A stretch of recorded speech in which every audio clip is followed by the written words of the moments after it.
that minimalism is not the right story about semantic notions. And if he's prepared to say that and to defend that view, then he's got a, at least in principle, there's a strategy there for blocking the external challenge.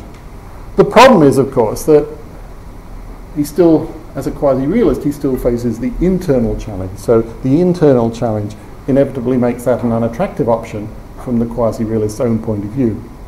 But it's a logical possibility. There's as it were, a space open there that Blackburn can try to locate himself in.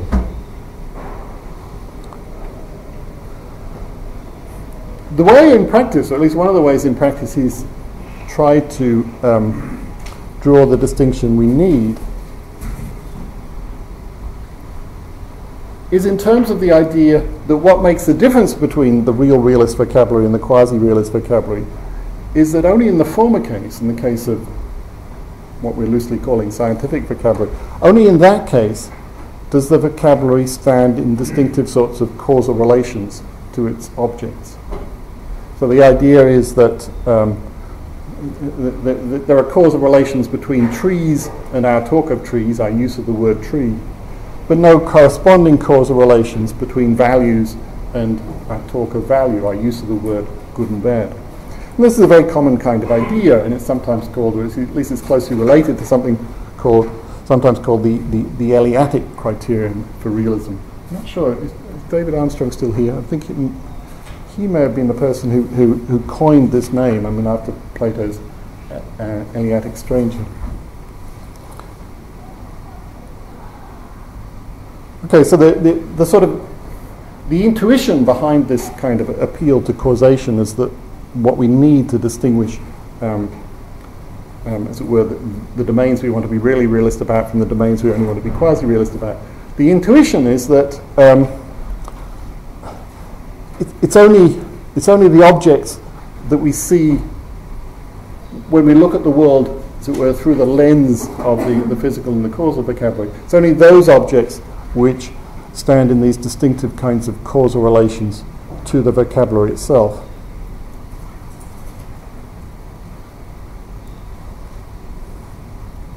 Okay, now, here's a distinction which seems to us not to have been drawn in the relevant literature here, but to be a very important one. There are some writers who want to use the Eliatic criterion as the basis for some kind of non-semantic argument or criterion for realism. For example, perhaps something of an epistemological kind. And those views are not relevant to our present concerns. What we're concerned with here is the attempt to link the Eliatic criterion, this causal criterion, to semantic issues. The link that's involved in the suggestion that causal relations are the basis of real or semantic reference relations. Okay, so what we're concerned with is the use of this Eliatic criterion within the framework of the general debate we're looking at here, in which expressivists are attempting to draw a distinction between vocabularies with respect to which they want to say that there are genuine semantic relations and vocabularies that they want to treat in another way. Now, the former use of the Eliatic criterion, the epistemological use, for example, that might turn out to be compatible with semantic minimalism. But the latter, semantic use of it, certainly isn't. I mean, it's a very simple point, namely that you can't both take the view that there's nothing substantial about semantic relations, they're not significant theoretical categories, and take the view that they're, as it were, built up in this way from causal relations. And I think this point has been systematically missed by Blackburn, among others, in this area, when he and others have suggested, at least implicitly, that the Eliatic criterion does preserve the kind of diversity that quasi-realism needs in the face of minimalism. And you find this even, in the paper with which we began of Blackburn's, as well as in other places. So the problem is set up as the problem of how the expressivist of that sort, the local expressivist, should respond to minimalism. And then we're offered the Eleatic criterion. But I mean, it's a simple logical point that if we're going to hang on to minimalism, then whatever work the Eleatic criterion does, it can't be that sort of work. It can't be the work of building us substantial semantic relations in one case, but not the other. Okay, so I mean, the crucial point that needs to be made, and which I think isn't properly made by Blackburn, is that there are really two kinds of diversity at issue. There's the distinctions between the various kinds of non-representational functions that vocabularies may have by expressivist lights. So perhaps the distinction between evaluative vocabulary and aesthetic vocabulary, if you want to treat them both as in some sense projective, but projecting different things. Those are sort of, let's call them functional distinctions. We need to distinguish distinctions of that kind from distinctions between the real and the quasi-representational vocabularies. The distinctions we need to keep quasi-realism a local view.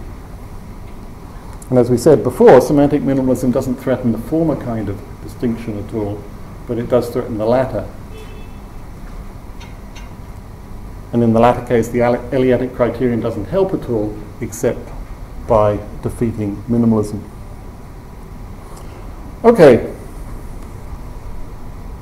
Now there's a further issue as to whether Blackburn can make good the case to which he's sometimes tempted, that something like the Eleatic criterion does in effect give us something like substantial semantic relations in some cases, but if he does that, then he's going to have to give up his attachment to the deflationary view of truth.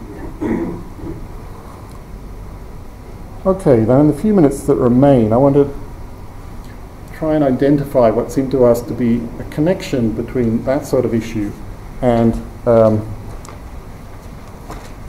issue that comes up in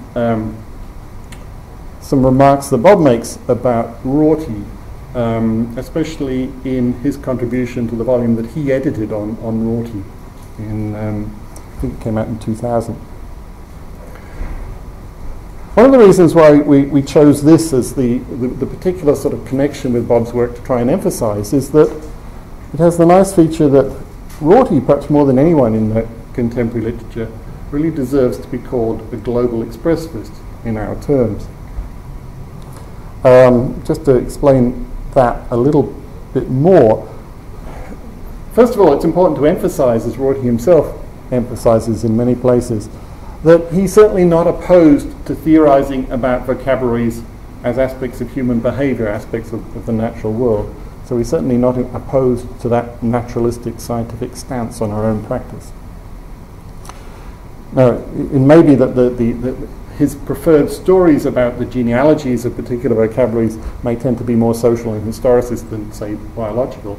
So there might be a kind of in-house dispute within the project of offering genealogies for different bits of our linguistic practice. But as I say, that is an in-house dispute. There's no doubt that Rorty is perfectly happy to adopt this kind of explanatory stance on our own practices.